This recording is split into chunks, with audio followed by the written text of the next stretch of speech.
Right now, the Senate has started voting on a procedural motion to begin final debate on the $1.5 trillion Republican tax bill. Check out our live vote counter to see how the House vote played out. The House approved the most sweeping tax rewrite in decades along party lines, with lawmakers voting 227 to 203. The action has now moved to the Senate, which is expected to vote on the bill, possibly on Tuesday evening. President Trump is expected to sign the bill into law by Christmas. The House on Tuesday approved the most sweeping tax overhaul in decades, voting along party lines to enact deep and permanent tax cuts for corporations and temporary cuts for individuals. The vote puts Republicans one Senate vote and one presidential signature away from their first significant legislative achievement. The Senate is expected to approve the $1.5 trillion tax bill on Tuesday night or Wednesday, clearing the way for President Trump to sign it into law by Christmas. House Speaker Paul D. Ryan of Wisconsin, speaking on the House floor, called the vote a turning point, saying, "This is our chance, this is our moment."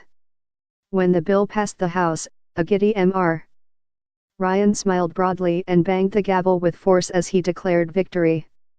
Passage of the bill came over the strenuous objections of Democrats in both the House and the Senate, who have accused Republicans of giving a gift to corporations and the wealthy and driving up the federal debt in the process.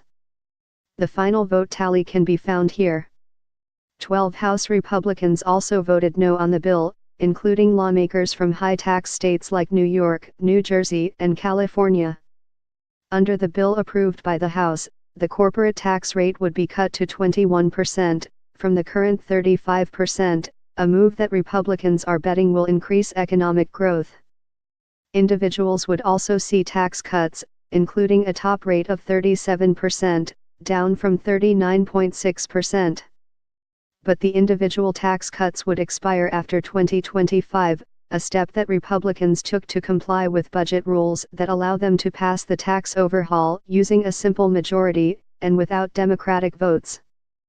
Republicans in Congress moved with remarkable speed to enact the biggest tax overhaul since 1986, unveiling legislation to rewrite the tax code, marshalling support for their effort and devising a compromise between the House and Senate in under 2 months. Their success was a stark contrast with their effort this year to repeal and replace the Affordable Care Act, a quest that was encumbered by internal divisions among Republicans and ultimately ended in humiliating failure. And it gives Mr. Trump a big accomplishment as the first year of his presidency nears an end. The day Republicans have been anxiously awaiting is here as they begin moving their $1.5 trillion legislation to final votes in the House and Senate. Now that the House has voted, the action moves to the Senate, which has a much narrower majority of just 52 to 48. The bill is expected to pass the Senate along party lines as well, and Republicans scored 2 significant wins on Monday when Senators Mike Lee of Utah and Susan Collins of Maine said they would back the bill. With Bob Corker of Tennessee also on board, the tax overhaul appears headed to passage, even without the vote of Senator John McCain, the Arizona Republican who has returned home to receive medical treatment.